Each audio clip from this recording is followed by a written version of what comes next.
अस्सलामु अलैकुम वरहमतुल्लाहि वबरकातुहू। अज़ीज़ तलबा, आप लोगों को पढ़ाया जा रहा था काइंड्स ऑफ वर्ब, वर्ब की किस्मों के बारे में। चलिए सुनाइए आज वर्ब की किस्म के बारे में। कितनी है वर्ब की किस्में, बोलिए।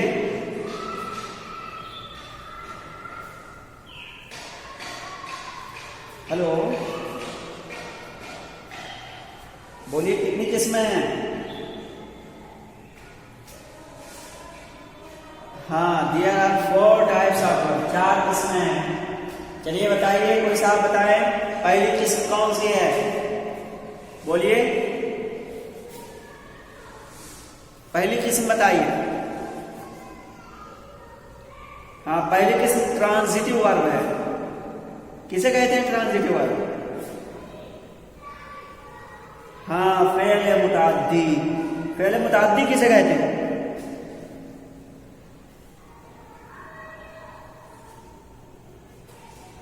हाँ, बहुत अच्छे, माशाल्लाह। जैसे मिसाल बताओ कोई। हाँ, करीम इट्स एप्पल नहीं, एप्पल। Karim it's apple. तो अब इसमें कैसे बताओगे, मतलब जो है कौन फाइल है कौन मफूल, बताइए, बोलिए। हाँ ठीक है, करीम फाइल है, एप्पल मफूल है, बहुत अच्छे। हाँ, अब आप नहीं बताएंगे, दूसरे से आप बताएं। इंट्रांजिटिव वर्ब किसे कहते हैं? चलिए बोलिए।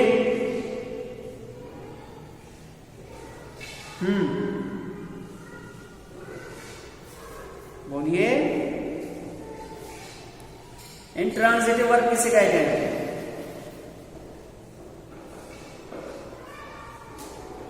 हाँ, वो फेल है जो सिर्फ फाइल पर ही तमाम हो जाए, फाइल पर ही तमाम हो जाए, यानी फाइल पर ही मुकम्मल हो जाए। अब इसके बाद मफूल की जरूरत ना हो। मिसाल, करीम प्लेस, करीम खेलता है। अब देखिए यहाँ करीम ही पे बात पूरी हो जा रही, करीम खेलता है। चलिए और कोई बताए ऑक्सिलरी वर्ब किसे कहते हैं?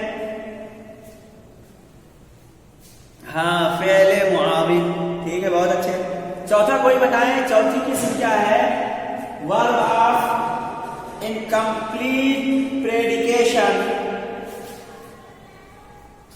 हाँ, फेले नाफिस, बहुत अच्छी बात, माशाल्लाह, याद किया आप लोगों ने।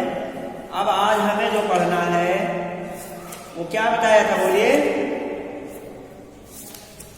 हाँ, टेंस के बारे में पढ़ना है।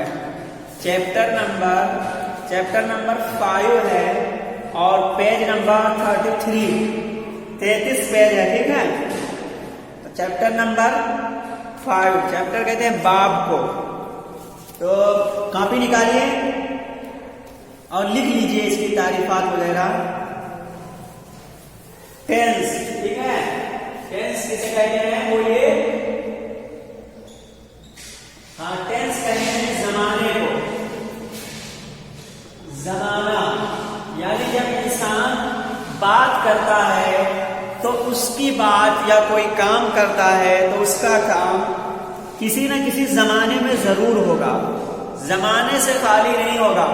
मिसाल के तौर पर आपने खाना खाया है तो ये खाने का जो अमल है वो आप किसी न किसी जमाने में जरूर हुआ है, चाहे माजी में हुआ हो। जैसे कोई काम किसी ने किया तो अगर उस काम को उसने गुजरे हुए जमाने में किया है तो क्या कहलाएगा, बोलिए। आप 9 साल की किताब में पढ़ चुके हैं। हाँ, फेले माजी कहेंगे। जैसे मिसाल के ऊपर क्या है, उसने ये काम किया, तो अब देखिए किया यानी माजी में ये बात हुई थी, तो ये जमाना माजी कहलाएगा, यानी पास्ट टेंस। क्या कहलाएगा? पास्ट कहलाएगा।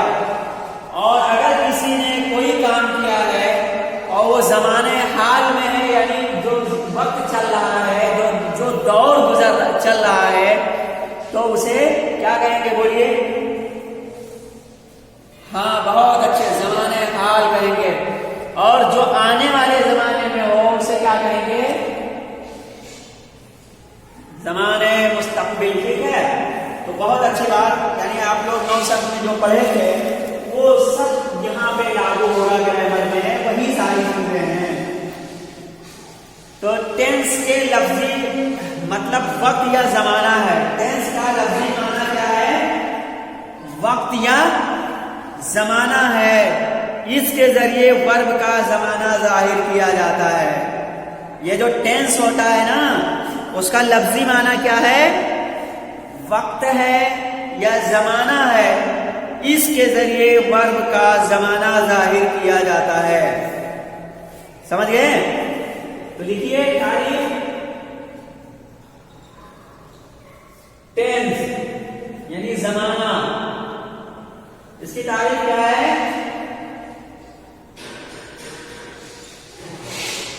इसका लफ्जी माना, इसका लफ्जी मतलब वक्त या जमाना है। इसके जरिए वर्ब का जमाना जाहिर होता है। इसके जरिए वर्ब का जमाना जाहिर होता है। समझ गए? इसकी तारीफ टेंस, टेंस किसे कहते हैं? जमाने को।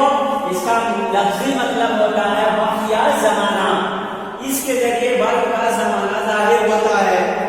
और फिर टेंस को 3 हिस्सों में तकसीम करते हैं। कितने हिस्सों में? टेंस को 3 हिस्सों में तकसीम किया जाता है। टेंस को 3 हिस्सों में तकसीम किया जाता है। नंबर 1 क्या है? बोलिए। हाँ, प्रेजेंट टेंस है। क्या है? प्रेजेंट टेंस है।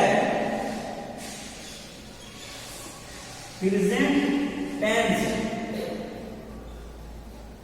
इसे क्या कहेंगे? यानी ज़माने हाल। और दूसरा क्या है? बोलिए। दूसरी किस्म इसकी क्या है? Past tense. क्या है? यानी हाँ, ज़माने माजी। माजी मतलब गुजरा हुआ। और तीसरी किस्म बोलिए। तीसरी किस्म फ्यूचर टेंस।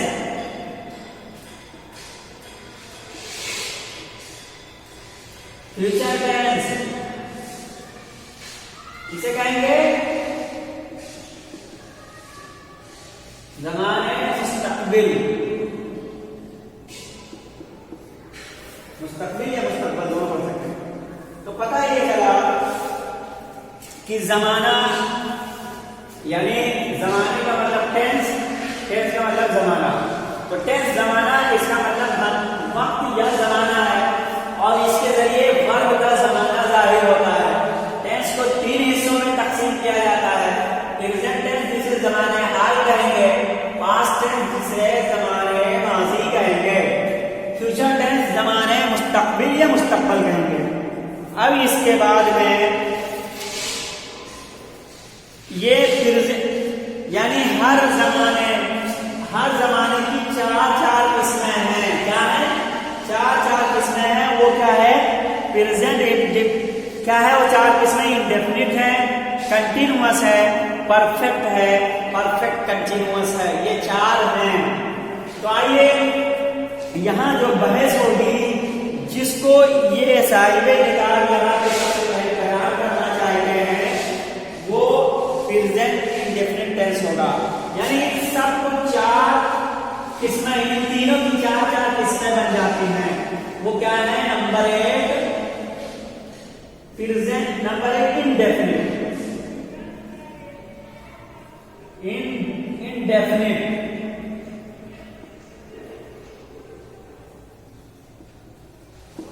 इंडेफिनिट। और नंबर 2 कंटिन्यूअस इंडेफिनिट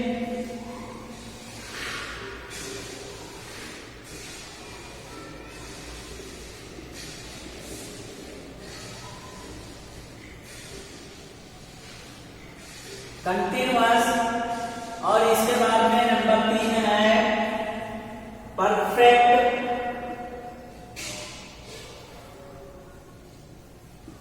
और नंबर 4 परफेक्ट कंटिन्यूअस।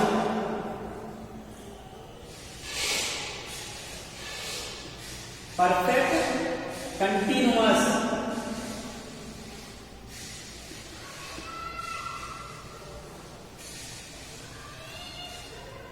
कंटिन्यूअस, ये जो जमाने आपके हैं यानी प्रेजेंट, पास्ट, फ्यूचर, इन सब की चार किस्में बनेंगी।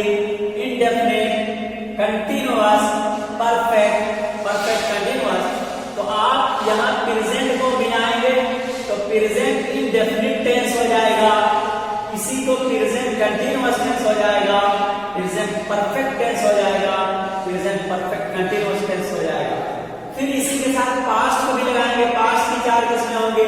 तो past indefinite tense, past continuous tense, past perfect tense और पास्ट परफेक्ट कंटिन्यूअस टेंस। यही हाल फ्यूचर में भी उसकी भी 4 सूत्रें होंगी, 4 शक्लें। Future indefinite tense, future continuous tense, future perfect tense, future perfect continuous tense. तो इस तरह गोया कि इन 3 की 4 किस्में हुई। तो 4 को 3 से जब देंगे तो 12 बनेंगे, तो यानी 12 ये टेंसेस बनेंगे आपके। तो ये प्रेजेंट, पास्ट, फ्यूचर, ये 3 जो जमाने हैं टेंसेस जिन्हें कहा जाता है टेंस, इन सब की 4 सूरतें होंगी, 4 किस्में होंगी। उनमें से indefinite, continuous, perfect, perfect continuous. अब इन चारों को इन तीनों के साथ आना है। तो present indefinite tense, present continuous, present perfect, present perfect continuous tense, past indefinite tense, past continuous tense, past perfect tense, past perfect continuous tense, future indefinite tense, future continuous tense, future perfect tense, future perfect continuous tense. ये सूरत होगी। अब इसके बाद में इन तीनों में से जिसको सबसे पहले बयान करेंगे साहिब किताब, वो क्या है? प्रेजेंट इंडेफिनिट टेंस है। क्या है? प्रेजेंट इंडेफिनिट टेंस किसे कहते हैं? तो देखिए इसको, जब कोई काम मौजूदा, प्रेजेंट इंडेफिनिट टेंस की तारीफ देखिए किताब में, जब कोई काम मौजूदा जमाने में होता है तो उसे प्रेजेंट इंडेफिनिट टेंस कहते हैं। जैसे रहीम बाजार जाता है, बोलिए प्रेजेंट इंडेफिनिट टेंस किसे कहते हैं? हाँ, जब कोई काम मौजूदा जमाने में होता है तो उसे प्रेजेंट इंडेफिनिट टेंस कहते हैं। जैसे रहीम बाजार जाता है, Rahim goes to market, Rahim goes to market, Rahim बाजार जाता है। अच्छा, ये तारीफ हुई, इसकी पहचान क्या है? उर्दू जुमले के आखिर में, यानी अगर कोई आपसे कहे मुझे ये बताइए कि प्रेजेंट इंडेफिनिट टेंस की पहचान क्या है, मुझे ये बताइए कि प्रेजेंट इंडेफिनिट टेंस को कैसे पहचाना जाए, तो उसकी पहचान आप ये बताएंगे कि उर्दू जुमले के आखिर में ता है, ती है, ते है, तो हो वगैरह अल्फाज आए तो समझ लीजिए कि ये प्रेजेंट इंडेफिनिट टेंस है। उसी के बारे में, पहचान के बारे में बता रहे हैं। उर्दू जुमले के आखिर में ता है, ती है, ते है वगैरह अल्फाज आते हैं तो प्रेजेंट इंडेफिनिट टेंस का जुमला कहलाता है। जैसे वो खाना खाता है, वो खाना खाता है। अब यहां पे देखिए ता है, खाना खाता है, ता है, ठीक है, ता है, ती है, ते है, ये पहचान है प्रेजेंट इंडेफिनिट टेंस की। तो ही ईट्स, अंग्रेजी इसकी क्या होगी बोलिए? हाँ, ही ईट्स फूड, वो खाना खाता है, ही ईट्स फूड।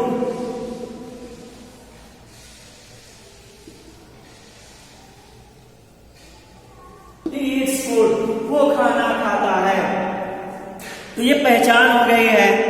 और अब इसके बनाने का कायदा बता रहे हैं, यानी बनाने का कायदा क्या होगा, यानी अगर आप ये बनाना चाहते हैं तो कैसे बनाएंगे प्रेजेंट इंडेफिनिट टेंस को, इसका रूल क्या होगा, इसका तरीका क्या होगा। तो बनाने का कायदा क्या है, आप सबसे पहले प्रेजेंट इंडेफिनिट टेंस के बनाने का कायदा देख लीजिए। बनाने का कायदा तो क्या करेंगे, सबसे पहले ये सूरत होगी, आप सब्जेक्ट को लाएंगे, इसके बाद में वर्ब की फर्स्ट फॉर्म, वर्ब के फर्स्ट फॉर्म लेकर के आएंगे, और फिर वर्ब की फर्स्ट फॉर्म, फिर प्लस एस या ईएस, प्लस एस या ईएस। लेकिन कब लाएंगे एस या ईएस, जब आपका ये सब्जेक्ट वाहिद होगा। जब आपका सब्जेक्ट वाहिद होगा तो वर्ब में एस या ईएस लाएंगे, और अगर ये आपका सब्जेक्ट वाहिद नहीं बल्कि जमा है तो सब्जेक्ट वर्ब की फर्स्ट फॉर्म एस या ईएस नहीं रहेगा। तो एस या ईएस, और फिर इसके बाद में ऑब्जेक्ट लाएंगे, ऑब्जेक्ट यानी मफऊल का तज़किरा करेंगे। जैसे मिसाल के तौर पर वो खाना खाता है, वो खाना खाता है, तो अब यहां देखिए ये हो गया ही सब्जेक्ट, और वर्ब हो गया ईट, और यहाँ वर्ब के फर्स्ट फॉर्म ईट, प्लस इसमें एस या ईएस जोड़ेंगे तो देखिए यहाँ फाइल वाई है, इसलिए एस आ गया इसमें, तो ईट्स हो गया। अब मफऊल का जिक्र करना है तो हो जाएगा फूड, ही ईट्स फूड, वो खाना खाता है। तो इसी कायदे के हिसाब से ये जुमला हो गया। लेकिन अगर आपका ये सब्जेक्ट यानी फाइल जमा हो तो वर्ब में एस या ईएस नहीं आएगा। मिसाल लेके तुम खाना खाते हो, तुम खाना खाते हो, तो अब यहां इसको आप यू बनाएंगे, आप इसको बनाएंगे you eat food, you eat food. अब यहां देखिए ईट में एस या ईएस नहीं आएंगे क्योंकि फाइल आपका ये जमा है।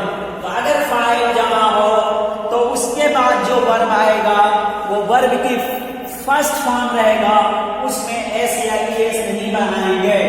लेकिन अगर आपका फाइल वाहिद है और उसके बाद फाइल अगर वाहिद है तो वर्ब की फर्स्ट फॉर्म में एस या ईएस बनाएंगे, उसके बाद में मफऊल लेकर के आएंगे।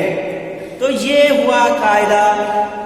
अब इसके बाद भी यही बता रहे हैं, अगर फाइल बनाने का कायदा, अगर फाइल यानी करने वाला वाहिद हो, जैसे ही है, शी है, इट है, हामिद है वगैरह, और वाहिद नाम हो जैसे करीम, हामिद, हामिदा, तो वर्ब का पांचवा फॉर्म यानी एस या ईएस वाला फॉर्म जोड़ेंगे। जैसे करीम घर जाता है, करीम गोस टू होम। और अगर फाइल करने वाला कई यानी जमा हो, जैसे आई, वी, यू, दे, और इसी तरह जमा नाम हो, तो ऐसी सूरत में वर्ब का पहला फॉर्म इस्तेमाल करते हैं। जैसे तुम घर जाते हो, you go home, you go to house, तुम घर जाते हो। ये हैं अफर्मेटिव के जुमले। ये क्या हैं? ये अफर्मेटिव के जुमले होंगे, ये अफर्मेटिव का तरीका होगा, ये अफर्मेटिव का रूल और रेगुलेशन होगा। लेकिन कह रहे हैं अगर आपको निगेटिव का बनाना हो, यानी जुमला निगेटिव में हो, तो फिर अब इसका कायदा बदल जाएगा। इसका कायदा क्या है? बदल जाएगा। अजीज तलबा, आज हमने जो जाना है वो टेंस का लफ्जी मतलब, इसकी किस्में कितनी हैं, और फिर उन किस्मों की किस्में कितनी हैं, और फिर इसके बाद में प्रेजेंट इंडेफिनिट टेंस के अफर्मेटिव की तारीफ और मिसालें देखी हैं। आज के लिए बस इतना ही। कल से हम पढ़ेंगे इंशाअल्लाह इसके नेगेटिव और इंट्रोगेटिव के कायदे को, और फिर इसके बाद में इसकी एक्सरसाइज पढ़ी जाएगी। आज के लिए बस इतना ही। अस्सलामु अलैकुम व रहमतुल्लाहि व बरकातुहू।